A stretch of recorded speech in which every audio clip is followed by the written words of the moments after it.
നിങ്ങൾ ഇങ്ങനെ ചിന്തിക്കണം. നിങ്ങളുടെ കുടുംബത്തെ നിങ്ങൾ മുന്നോട്ട് നയിക്കുമ്പോൾ, നിങ്ങളെ ഏൽപ്പിച്ച ഉത്തരവാദിത്തങ്ങൾ ഈശോയോട് ചേർന്ന് നിങ്ങൾ ചെയ്യുമ്പോൾ നിങ്ങൾ ആരായിട്ട് മാറുകയാണ്? ക്രിസ്തുവിന്റെ സ്ഥാനപതികളാണ്. ഈ കുടുംബം ശരിക്കും ആരുടേതായിരുന്നു? ഈശോയുടേതാണ്. തൽക്കാലം ഇത് നോക്കാൻ ആരെ ഏൽപ്പിച്ചേക്കുന്നത്? നിങ്ങളെ ഏൽപ്പിച്ചേക്കാണ്. അപ്പൊ നിങ്ങൾ അവിടെ ആരായിട്ട് നിൽക്കുകയാണ്?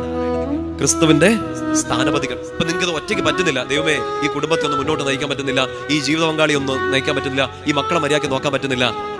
തോറ്റുകൊടുക്കരുത്. കാരണം നിങ്ങൾ ആരുടെ സഹപ്രവർത്തകരാണ്? ഈശോ. ആ കുടുംബത്തെ നോക്കുന്ന ആരാണ്? മക്കളെ നോക്കുന്ന ആരാണ്?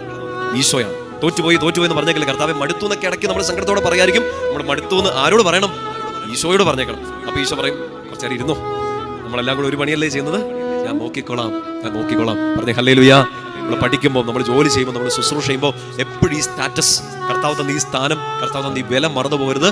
ഞങ്ങൾ ക്രിസ്തുവിന്റെ സ്ഥാനപതികളാണ്, അവിടുത്തെ സഹപ്രവർത്തകരാണ്. നമ്മൾ ജോലി ചെയ്യുമ്പോഴും, പഠിക്കുമ്പോഴും, ശുശ്രൂഷ ചെയ്യുമ്പോഴും, നിങ്ങളുടെ കുടുംബത്തെ നയിക്കുമ്പോഴും, നിങ്ങൾക്ക് നിങ്ങളുടെ സമൂഹം നിങ്ങളെ ഏൽപ്പിച്ചിരിക്കുന്ന ചില ഉത്തരവാദിത്തങ്ങൾ ചെയ്യുമ്പോഴും ഈശോയെ സ്വീകരിച്ച ഒരാൾ എപ്പോഴും പറയേണ്ടതാണ്, ഞങ്ങൾ ക്രിസ്തുവിന്റെ സ്ഥാനപതികളാണ്. പറഞ്ഞേ ഹല്ലേലൂയ.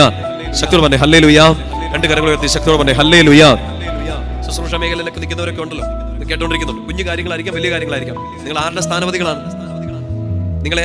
നിങ്ങൾ ആ ഈശോയുടെ ശുശ്രൂഷ ചെയ്യുന്നതിന്റെ പേരിൽ ആരെങ്കിലും കളിയാക്കിയാലോ, നിങ്ങൾ മാറ്റി നിർത്തിയാലോ, കള്ളത്തരം എന്നൊക്കെ പറഞ്ഞാലോ? പറയട്ടെ.